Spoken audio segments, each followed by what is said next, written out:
بھی ہے. تم کہتے ہو کہ بلوچ مسائل کی بات کیوں کرے؟ یہ غدار ہے.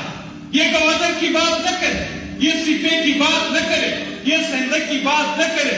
ادھر تو تم کہتے ہو کہ یہ ملک ہم سب کا ہے, لیکن جب ہم اس ملک میں اپنے حق کی بات کریں, اپنے وسائل کی بات کریں, پھر تم غدار. سپے کو تمہارا ایسا نہیں تم کہتے.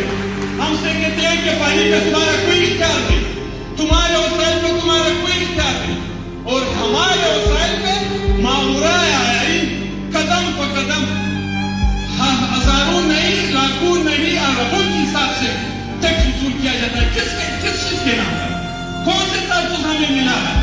40 سے 60 ارب روپے مہینہ ہمارے صوبے میں صرف اور صرف سیکیورٹی کی مد میں ہم سے لیے جاتے ہیں.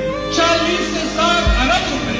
لیکن آپ میں تحفظ کی شکار ہم سب ہیں, ہم میں سے کوئی تحفظ کا شکار نہیں. تو اگر سلسلہ یہ رہے, طریقہ کار یہ رہے, ہمارے بولنے پہ پابندی, ہمارے حقوق پر پابندی, ہم جب بولے تو ہم غدار ٹھہرے, ہم جب بات کرے تو ہم کسی کے ایجنٹ ٹھہرے, اور جب ہم تدفین کے بھی جاتے ہوئے ہمارے آگے رکاوٹ ہے تو تم ہمیں بتا دیں کیا, اور کہتے بھی ہو کہ یہ جمہوریت ہے, کہتے بھی ہو کہ اس میں ہر چیز کی آزادی ہے, تو کل کے دن خدا نخواستہ ایسا نہ ہو کہ تم ہمارے پاؤں پڑے رہے اور ہم سے بھیک مانگتے رہے کہ آ جاؤ ہمارے ساتھ بیٹھ جاؤ, جمہوریت ہوگی, آزادی رائے ہوگی, لیکن ہمارے بچے گئے کہ نہیں, اس آزادی سے ہمیں ہمارے کوئی سروکار نہیں, اس جمہوریت سے ہمیں کوئی سروکار نہیں. ہم نے دیکھ لیا کوئی انسان خدا گواہ ہے آرام کو چھوڑ کے پہاڑ پر چڑھنے کی خواہش نہیں رکھتا ہے.